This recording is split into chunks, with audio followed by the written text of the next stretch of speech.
In December of 2022, I was able to have an hour-long conversation with Kara Dansky about pretty much everything relating to feminism.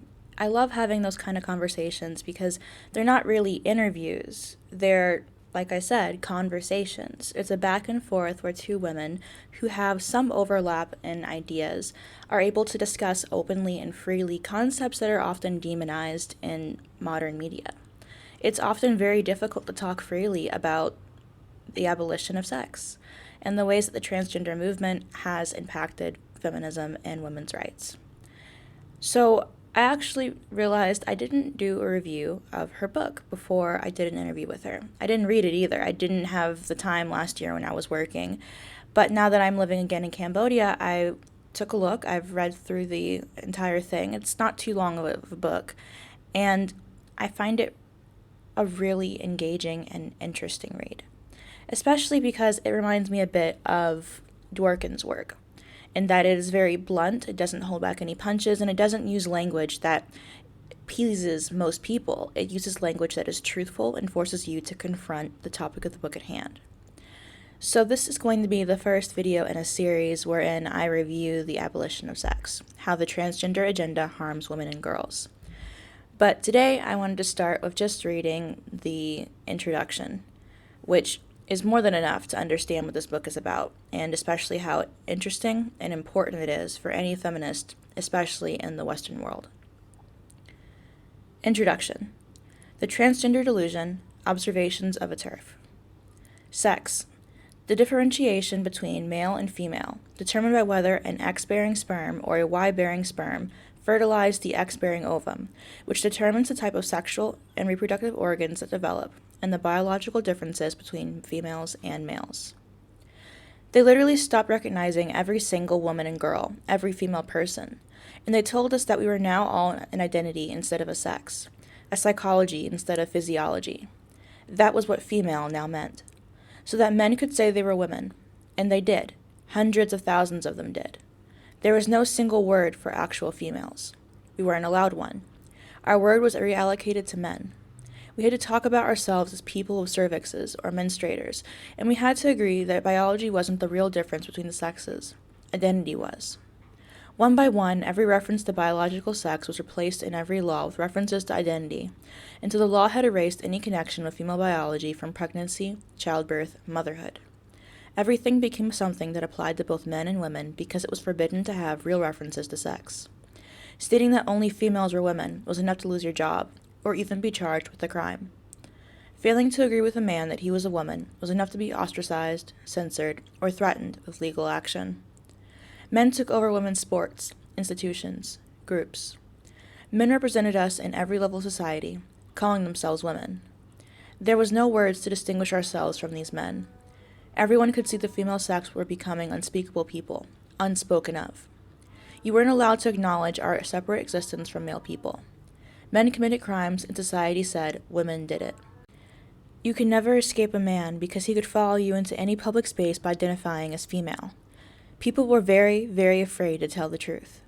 Many hundreds of children lost their reproductive organs trying to become the other sex. It was a very dark time. Posted in 2020 by a woman in the British online forum Mumsnet under the pseudonym Baracker. In March of 2021, a person named Rachel Levine was confirmed as the Assistant Secretary for Health at the U.S. Department of Health and Human Services. Levine is a biological male who claims to be a transgender woman. During the confirmation hearings in February 2021, every single member of the United States Senate was expected to pretend that Levine is a woman. Every single member did so. No one was permitted to question this, and no one even tried. Under questioning from Senator Rand Paul, Levine refused to state whether or not he approved of administering life-altering, potentially sterilizing and lethal, drugs to physically healthy teenagers. On October 19, 2021, the Department of Health and Human Services announced that Levine had been sworn in as the first female four-star admiral of the U.S. Public Health Service Commission Corps. On the same day, the New York Times said the same thing on Twitter. The United States government and the New York Times outright lied to everyone by saying that Levine is female. On September 18, 2021, the one-year anniversary of the death of Justice Ruth Bader Ginsburg, the American Civil Liberties Union tweeted a quote about abortion rights from Justice Ginsburg's 1993 Supreme Court confirmation hearing, editing out all of the words that identified abortion as a right that pertains exclusively to women, i.e., female humans, the only humans who are capable of getting pregnant. Justice Ginsburg's original statement read, "The decision whether or not to bear a child is central to a woman's life, to her dignity and well-being. It is a decision she must make for herself. When government controls that decision for her, she's being treated less than a fully adult human responsible for her own choices." The version that the ACLU tweeted read, "The decision whether or not to bear a child is central to a person's life, to their well-being and dignity. When the government controls the decision for people, they are being treated as less than a fully human adult responsible for their own choices." It is difficult to imagine a graver insult to one of the most prominent women's rights advocates in the history of the United States of America, and the founder of the ACLU's Women's Rights Project, than to edit women completely out of one of her most famous quotes on the anniversary of her death. The ACLU's executive director later acknowledged that this was an error, but stated that it was not an error without a thought, and then went on to state that there are people who are pregnant who seek abortions who do not identify as women. This is no doubt true, but it is also beside the point. There is no such thing as a pregnant person who is not either a woman or a girl, and there never has been. This is, of course, precisely why conservatives work so hard to keep women from having abortions. Later the same month, The Lancet, arguably the most reputable medical journal in the world, tweeted an image at the cover of its next issue. The cover stated, "Our new issue is here. On the cover, periods on display, and the cultural movement against menstrual shame and #period poverty. Plus, at WHO air quality guidelines, low #back pain management, community-acquired bacterial meningitis, and more. Read." The cover of the issue stated simply, "Historically, the anatomy and physiology of bodies with vaginas have been neglected." And with that message, The Lancet reduced women to bodies with vaginas. The editor later apologized, and in his apology added, "I want to emphasize that transgender health is an important dimension of modern healthcare, but one that remains neglected. Trans people regularly face stigma, discrimination, exclusion, and poor health, often experiencing difficulties accessing appropriate health care." The exhibition review from which the Lancet cover quote was taken is a compelling call to empower women, together with non-binary, trans, and intersex people who have experienced menstruation, and to address the myths and taboos that surround menstruation. The editor did not explain the purpose of going into depth about the health needs of so-called trans people, or bother to define the phrase trans people, in this statement apologizing for referring to women as bodies with vaginas. Why? One may reasonably ask, if some men have vaginas and need abortions, why all this backpedaling? In late September 2021, the UK Labour Party met for its annual conference. When asked by a news reporter, "Is it transphobic to say that only women have a cervix?" Labour leader Keir Starmer said that this is something that should not be said. Doubling down, Labour member David Lammy later said that the statement, "only women have a cervix," may not be transphobic, but it is not accurate. His reasoning was that, while it is probably the case that trans women don't have ovaries, but a cervix, I understand is something that you can have following various procedures. One might reasonably wonder whether these men have any idea at all what a cervix is. Notably, the statement, "trans women can have a cervix," in response to the question, "Is it transphobic to say that only women have a cervix?" is an implicit acknowledgement that the category of people being referred to as trans women are, in fact, not women at all. The category of people being referred to as trans women are, in fact, men, and everyone knows it. Thus, in September of 2021, all of this set off a firestorm in UK media and on social media about what a woman is. The US media paid little to no attention to the controversy at all. Awareness of this problem has been building for some time, but only recently has it begun to engender resistance. The breakthrough issues in terms of public opinion have involved the invasion of female spaces by men claiming to be women, particularly women's sports and other female-only spaces like public bathrooms and changing rooms. All over the world, men are competing in women's sports on the pretext that they are trans women, which is taken to mean some special type of women. For example, a man named Laurel Hubbard was permitted to compete in the women's weightlifting category in the 2020 Tokyo Olympics on the basis that he is a so-called trans woman, i.e., a man who pretends to be a woman. This is said to be true because he has a so-called female gender identity. The International Olympic Committee and the global media expected everyone to play along with these assertions, accepting them as true. Most people appeared to play along with the charade. Male convicted rapists are being permitted to be housed in women's prisons with vulnerable women, many of whom have already suffered tremendous abuse at the hands of men. A man who goes by the name of Princess Zoe Marie Andromeda Love, who was convicted of raping a 12-year-old girl, is being housed in a Washington state women's prison and has allegedly had sexual intercourse with a female inmate, which, if true, legally constitutes rape. His placement in the women's prison is in accordance with the official policy of the Washington State Department of Corrections. In July of 2021, a man was permitted to enter the women's section of a nude spa in Los Angeles and expose himself and his erect penis to naked girls. The reason this was allowed to happen is that California law prohibits discrimination on the basis of sex in public accommodations, but it also defines sex to include gender identity and gender expression, completely ignoring the material reality of biological sex. All of this is accomplished via the claim that men can be some form of women, i.e., trans women. Anyone who questions this is immediately labeled transphobic.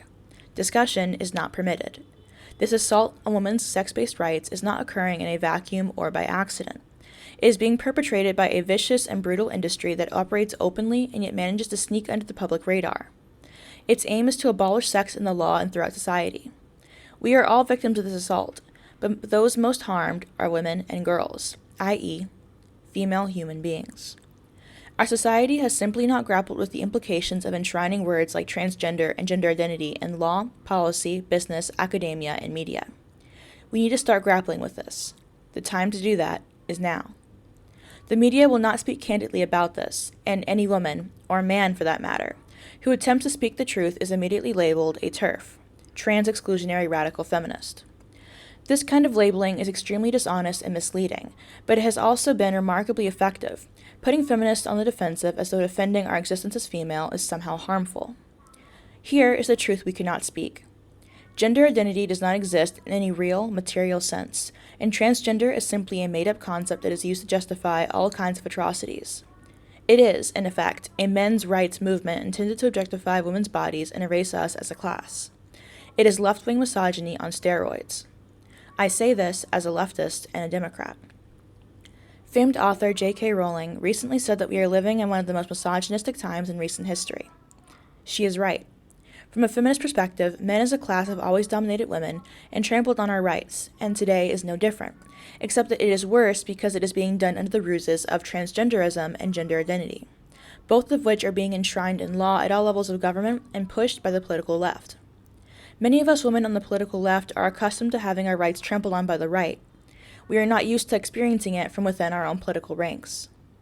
I care about this issue for two reasons. First, as a feminist, I care about the rights, privacy, and safety of women and girls, and allowing men and boys to invade female-only spaces is dangerous and profoundly misogynistic. Second, as a human being, I want public policy to be grounded in material reality and science. Enshrining vague concepts like transgender and gender identity in law and policy threatens both of those interests. I have always considered myself a feminist, although my understanding of what that means has changed over time. I became a registered Democrat in 1990. When I was in college, I took numerous women's studies courses, volunteered at the Women's Center, served on a task force to eliminate sexual assault and rape on campus, and engaged in abortion clinic defense. During law school, I volunteered at the Philadelphia chapter of NARAL, which was then known as the National Abortion and Reproductive Rights Action League. After law school, I embarked on a 20-year career in criminal law and criminal justice, but that would eventually come to an end. In 2015, I joined the Women's Liberation Front, and I served on its board from 2016 to 2020. In 2020, I got involved in the Women's Human Rights Campaign, and currently serve as the president of the U.S. chapter. My involvement in WOLF and WHRC meant that I was a TERF, i.e., a feminist who cares about the rights, privacy, and safety of women and girls. That meant that I no longer was permitted to associate in so-called progressive circles or work in the so-called progressive criminal justice reform movement. Instead, I am labeled a TERF. J.K. Rowling, Canadian journalist Meghan Murphy, and the UK-based Member of Parliament Rosie Duffield, a member of the left-wing Labour Party, have all been labeled TERFs for their public statements. Rowling's defense was saying that women should not be fired for saying that sex is real. Murphy referred to a man as him. Duffield said that only women have a cervix. As noted above, the head of the Labour Party, Keir Starmer, later commented the words that only women have a cervix should not be said. In October 2021, Netflix released a Dave Chappelle comedy special called The Closer, in which he offered support to J.K. Rowling before announcing that he is Team TERF. He made taboo-breaking jokes about the issue and boldly mocked the pretense that a man can become a woman, or vice versa, simply by declaring it so. This set off a firestorm of debate about whether Dave Chappelle was transphobic, including predictably angry demands from a small group of very vocal activists for Netflix to pull his extremely popular special offline. So far, the Netflix has refused. Commentator Bill Maher, a staunch defender of free speech, would later declare on television that he is Team Dave, and called for an honest, free discussion about this. Many feminists have chosen to reclaim the term TERF, saying that it stands for Tired of Explaining Real Facts, Totally Exceptional Radical Feminist, or Tirelessly Explaining Reality to Fools.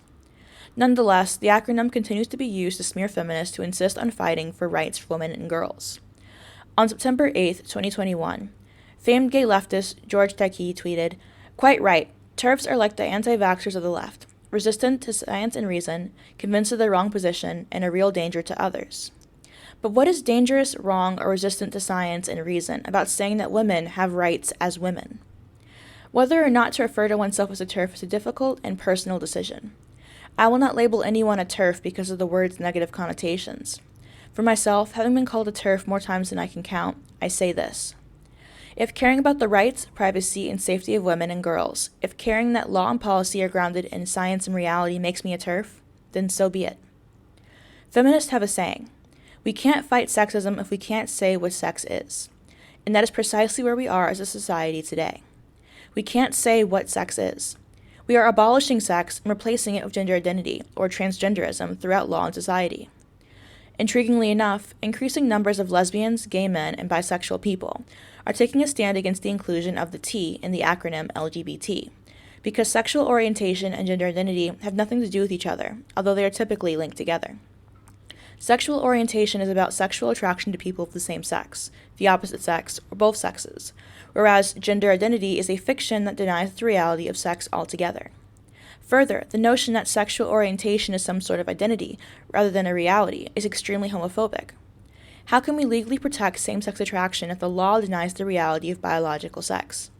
The conflation of sex and gender has come to be known within radical feminist and gay rights communities as woke homophobia, and it's coming from the political left. Many readers will have a hard time believing the things that I describe throughout this book. That is understandable because, on a certain level, the things that I describe are unbelievable. These include such dangerous absurdities as the mandated incarceration of male convicted murderers and rapists in women's prisons, the protection of known male sexual abusers in women's domestic violence shelters, and the complete silencing of women and men who speak out against these abominations. For example, in California, it is perfectly legal for men to be housed in a women's prison because of a 2020 law that redefines sex to include gender identity for the purpose of deciding where to house convicted felons. Under this law, female correctional officers may be required to conduct intimate searches of male prisoners, and prison staff are prohibited from referring to inmates using an unwanted gender pronoun. This is championed as life-saving legislation. In August 2021, Wolf reported that the Maine California women's prison was distributing condoms to female inmates and that one woman had become pregnant from rape. The reason that it is possible for a man to rape and thereby impregnate a woman is, of course, the material reality of biological sex, which is now being blatantly ignored throughout the California Department of Corrections and Rehabilitation. Things like this are understandably hard to believe, but they are real and they can be documented. This is nothing less than a war against biology, and predictably, it is creating tremendous confusion. It also presents a unique challenge for feminists because while we support nonconformity with traditional sex-based stereotypes, we strongly object to the complete obliteration of biological sex. Often, when I discuss these matters in regular life, my statements are met with stares of incredulity. It is very difficult to get one's head around what is happening because it all sounds so astonishing. People often say things like, "I'm trying to make sense of it all." My response to this understandable expression is typically, you are trying to make sense out of something that does not make sense. You are using critical thinking and intelligence to make sense out of something that cannot be made sense out of. You are not the crazy one here. So I hope that readers will bear with me as I discuss this very important matter of public concern. Throughout this discussion, I'll be focused primarily on U.S. law and society because I'm most familiar with it. But it's important to note that the abolition of sex is playing out globally as well, and that many of the stories I tell here come from outside the U.S. In short, the abolition of sex is not just an American problem. It is playing out all over the world. Readers can be forgiven for not knowing much about this. No one ever reads about the abolition of sex in the media because most mainstream media outlets are actively engaged in a concerted effort to conceal it. Twitter, Facebook, and YouTube all deplatform critics of transgenderism. Amazon has said publicly that it will not sell books that criticize it. But the abolition of sex is real, and it is dangerous. This book is an effort to uncover and explore its origins, the reasons it is happening, and its impacts on women and girls. My aims are twofold. 1. To persuade readers that while sex is real, transgender in fact is not, and therefore has no basis for being enshrined in the law. And 2. To persuade readers that to the extent our society seems to have accepted the lie that transgender is real, its main victims are women and girls because the agenda is to obliterate sex. If we cannot talk about the material reality of sex, we cannot fight for the rights, privacy, and safety of women and girls as a sex class. Many people think that the phrase transgender people refers to a grassroots movement to secure the rights of a marginalized community. This is not true. The truth is that there is no such thing as transgender, which is why I always put the word in quotation marks. Instead, the entire agenda is grounded in and fueled by an industry whose aim is to abolish the material reality of biological sex. Jennifer Bilek, who founded and writes at the 11th Hour blog, coined the phrase gender identity industry to describe this loosely affiliated conglomeration of corporations, law firms, nonprofit organizations, foundations, and others that literally aim to obliterate the material reality of biological sex, legally and physically. This industry is fueling the transgender agenda by giving out billions of dollars in funding, lobbying for the redefinition of sex to mean gender identity in the law, and pushing the idea that transgender has some coherent meaning beyond sex. To be clear, my argument is not that anyone is trying to abolish or criminalize sexual activity between consenting adults.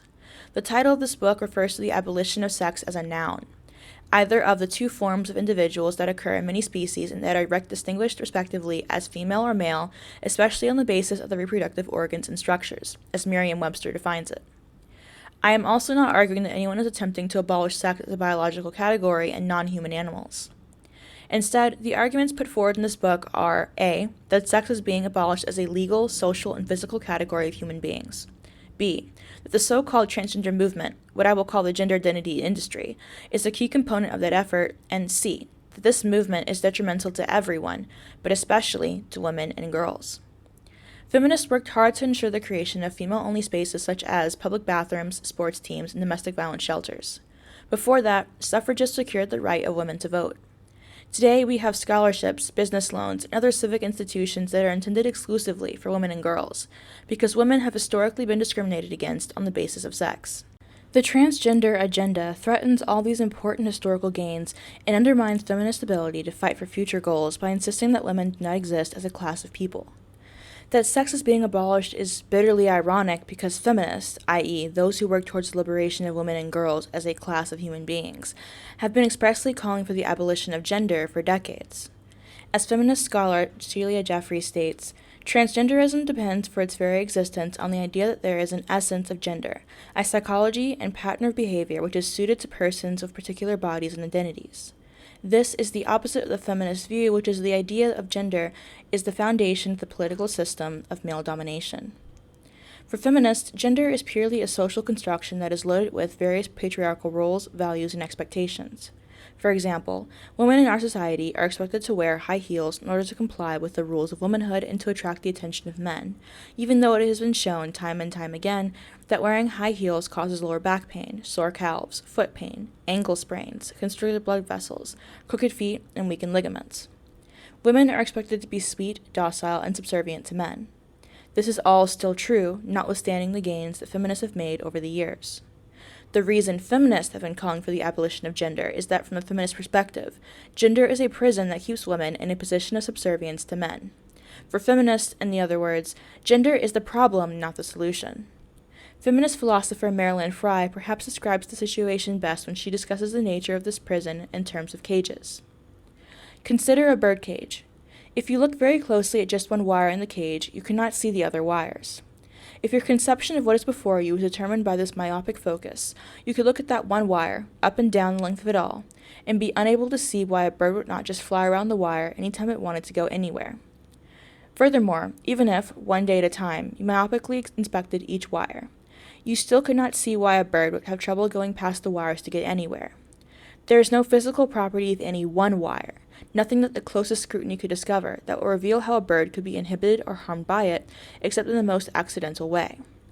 It is only when you step back, stop looking at the wires one by one microscopically, and take a macroscopic view of the whole cage, that you can see why the bird does not go anywhere, and then you will see it in a moment.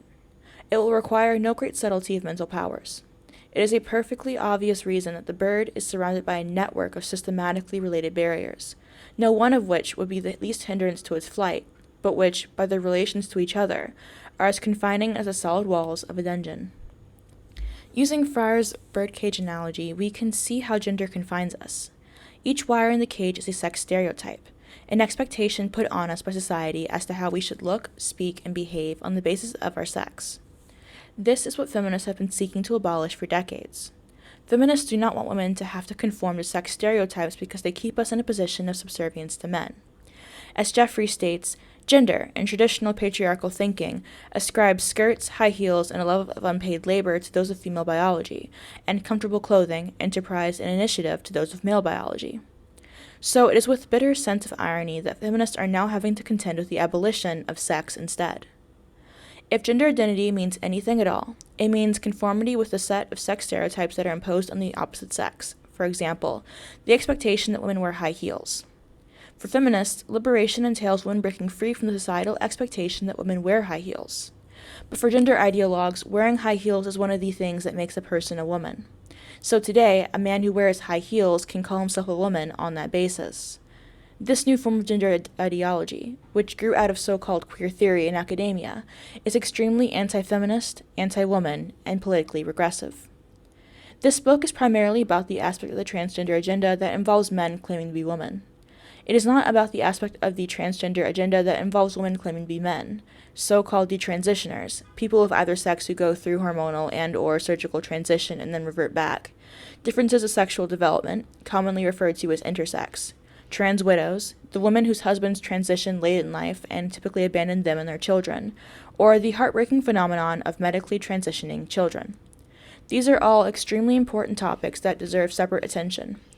Author Abigail Shrier tackles the agonizing problem of the medical transitioning of teenage girls in her 2020 book, Irreversible Damage: The Transgender Craze Seducing Our Daughters. The book is also not about the relatively new phenomenon of people claiming to be non-binary. I mention non-binary here only because it is an aspect of the discussion that is playing out in society and it cannot be omitted. In April 2016, actor and singer Amanda Sternberg stated that she identifies as non-binary. Actor Sam Smith did the same in March 2019.